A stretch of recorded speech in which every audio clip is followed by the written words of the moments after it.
Aktyor Jahongir Abdumalikov haqida quvonchli xabarlar tarqaldi va keng muhokamalarga sabab bo'lmoqda. Mendirman Jaloliddin yulduzi Jahongir Abdumalikov ilk bor ota bo'ldi deyiladi xabarda. Assalomu alaykum qadrli tomoshabin, kanalimizga xush kelibsiz.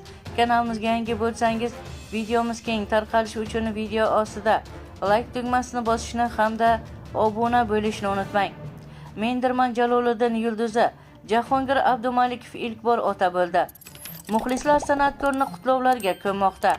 O'zbek kino sanoatida o'zining iste'dodi va yorqin obrazlari bilan keng tanilgan aktyor Jahongir Abdumalikov hayotida unutilmas quvonchli voqea yuz berdi. Mendirman Jaloliddin tarixiy serialdagi ta'sirli ijrosi bilan millionlab tomoshabinlar mehrini qozongan san'atkor ilk bor ota bo'ldi. Uning oilasida o'g'il farzand dunyoga kelgani haqidagi xabar ijtimoiy tarmoqlarda tez suratlarda tarqalib, muxlislar tomonidan katta quvonch bilan qarshi olindi. Xabar tarqalishi bilan ijtimoiy tarmoqlar aktyorga yo'llangan samimiy tabriklar, ezgu tilaklar va iliq fikrlarga to'ldi. Ko'pchilik muxlislar Jahongir Abdumalikovni nafaqat iqtidorli aktyor, balki namunaviy oilaparvar inson sifatida ham e'tirof etib, yangi mehmonga sog'lik, baxtli umr va oilasiga fayz va baraka tilamoqda. Jahongir Abdumalikov so'nggi yillarda o'zining sermazmun rollari, ekrandagi xarizmasi va mehnatsevarligi bilan tomoshabinlar qalbidan chuqur joy oldi.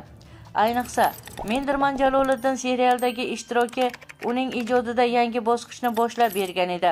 Endi esa aktyorning hayotida yana bir muhim sahifa, otalik mas'uliyat va baxti boshlandi.